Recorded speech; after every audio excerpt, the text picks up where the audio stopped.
It was only a matter of time before I left the Genesis games, and CD. But that's not how we start these. Hello and welcome to another edition of Sonic Without Defeating a Badnik. This time we're taking a detour to the Sega Game Gear for Sonic's 8-bit debut, Sonic the Hedgehog. Oh, right. Okay, so this has me questioning what I should do. There are some differences between the two versions of Sonic 1 8-bit, but I feel like the screen crunch would make it a more difficult run. So here's what I'll do. I'll narrate the run for one version, which will be the Sega Game Gear version, and then I will point out some differences that I noticed in the Sega Master System version. So you know what that means? I tried the challenge for both versions of the game. As for those asking that I play the PC or Android version, the wider aspect ratio will make the run so much easier, plus I'd like to keep it to official releases. Now that I've attracted some ire from some of you, let's ask the one important question. Can you beat Sonic the Hedgehog 8-bit without defeating a Badnik? Let's find out. Green Zone Act 1 is a fairly straightforward level. Just move forward, avoid the crab meat, and definitely avoid this ramp. It will either launch you into spikes or into a Badnik. As long as you don't roll, you'll never trigger it.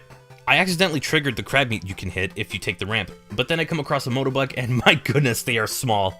After a small spike pit and one last crab meat, Act 1 is done. The level is the same on both systems. I fall into this inside area in Act 2, and from there I collect a shield and fall right in front of this crab meat. I chose to damage boost, but by doing that, I revealed something about the shield in this game. There is no damage invincibility if you lose the shield, so taking a hit and touching spikes means losing the rings as well.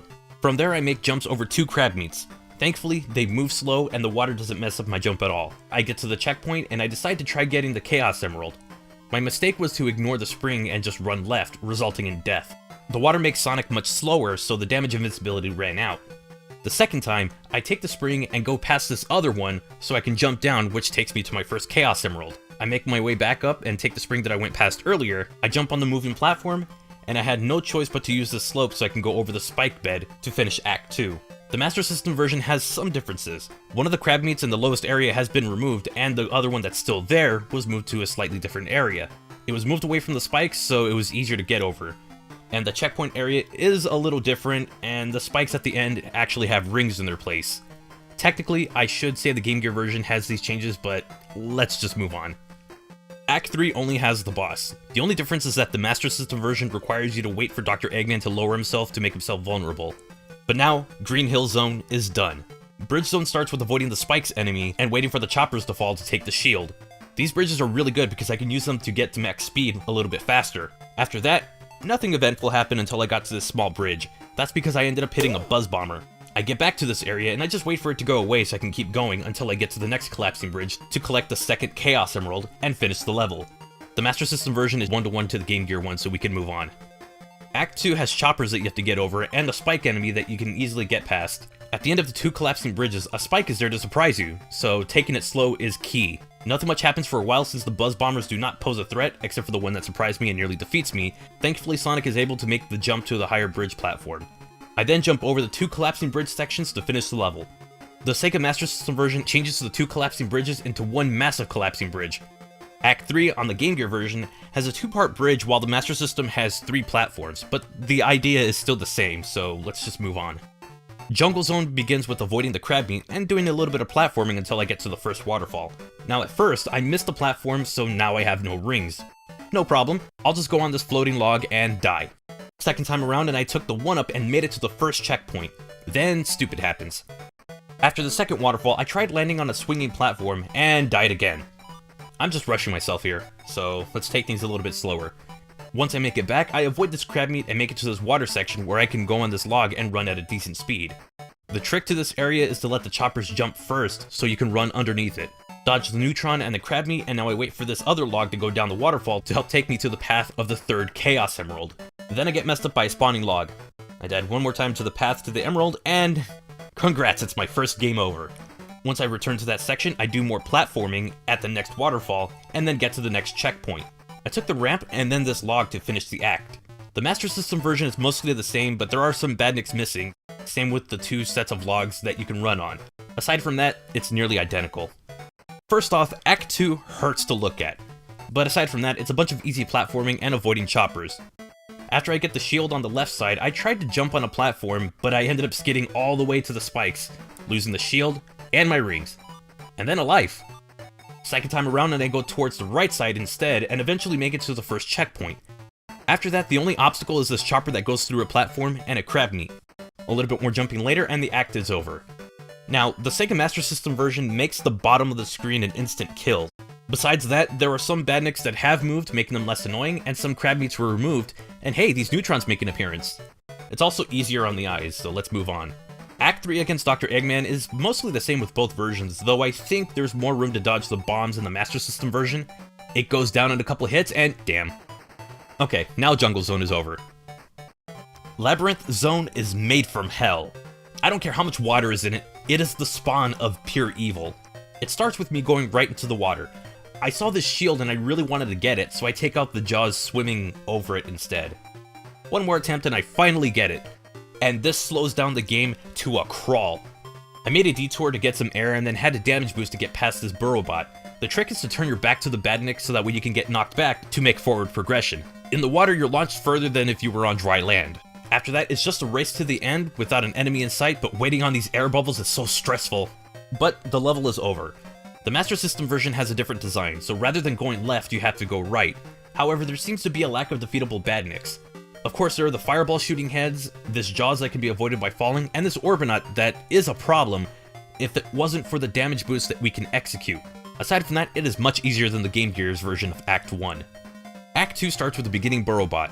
The trick is to hold back a little bit when you're close by, and then spin underneath it. I then grab some rings and drop down. There's another burrow bot, and unfortunately, it moves a lot slower in water, so I accidentally defeat it. Second time around, I jumped early while sliding so I can get some rings and a shield. Back to the burrow bot, and I screwed up the damage boost. And then failed again. One more time, and I spin into it, hoping that I was moving fast enough. Okay, so rather than boosting again, I wait for it to jump over so I can move. At this fork, I went to the left to get a 1-up, and then I made it to a checkpoint. I got to another burrow bot, and I let it jump over me again. Then I made a mad dash to the surface to get hit by an invisible fireball. On the way to the exit, I grabbed the 4th Chaos Emerald to finish Act 2.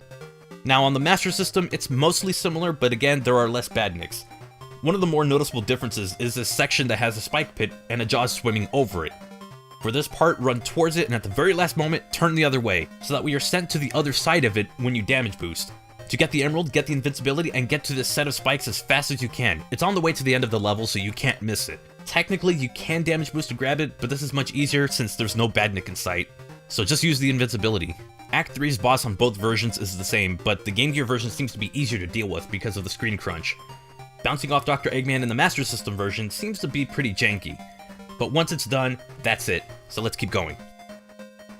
Scrap Brain Zone starts with running right, going into the indoor area, and jumping over one of 3 Badniks in the route that I took. After that Caterpillar, I screwed up trying to get to a 1-up. One more time, I go through the next area with the electric hazards. I missed the jump in the conveyor belt section and took the low route. After hitting the switch, I kept going and jumped over the last 2 Caterpillars to finish the act. The Master System version does have some level design differences, but with the exact same route, there isn't a single Badnik in sight.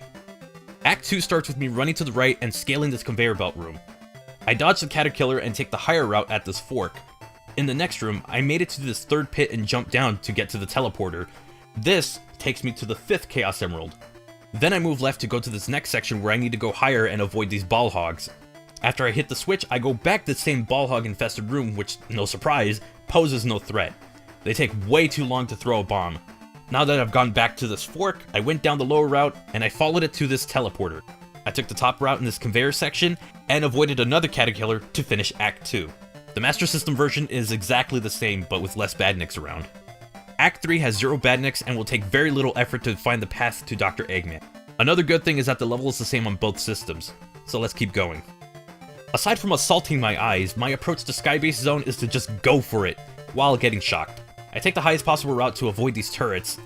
I then got to this platform with a propeller on it, and had no idea that jumping off it can make it stop. So I took damage and was knocked into a pit. Attempt number 2. Attempt number 3, and I make it through the propeller platform section to get to the vertically moving platforms to finish Act 1. The first half of the Master System version is identical, but the second half has these Orbinauts in the route that I took, and the propeller platforms are arranged differently. Aside from that, that's all. I took the intended route in Act 2, only to be taken out by this not bullet bill. One more time, and then it hit me. There's another path that has the emerald, and I did not take it. So, I started over, made a blind jump onto this propeller platform, and I take the next few and avoid this rotating turret to get to the final Chaos Emerald. One death later and the act is over. The Master System version has no rotating turret, and the other turret at the very end is replaced with a bullet launcher. But now, it's time for the final boss. In the Game Gear version, there are these flames that shoot out of the ground, with an electric orb coming out of the center of the ceiling.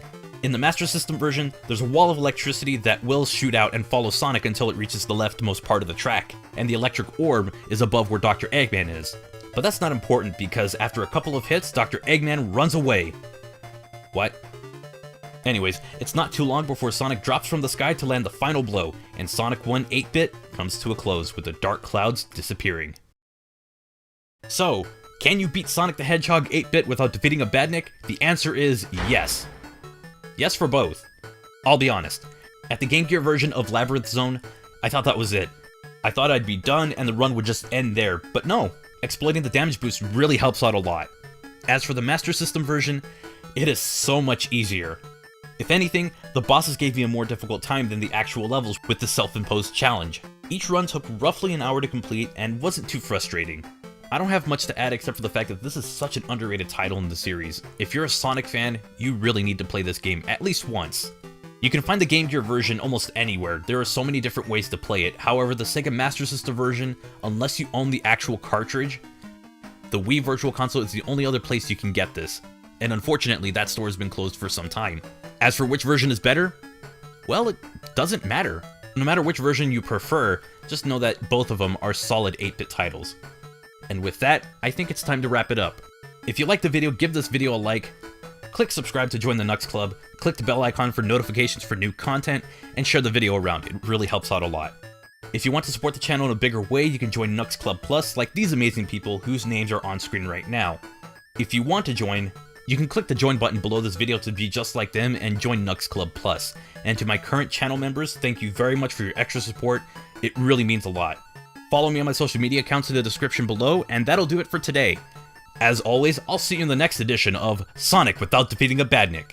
Take care.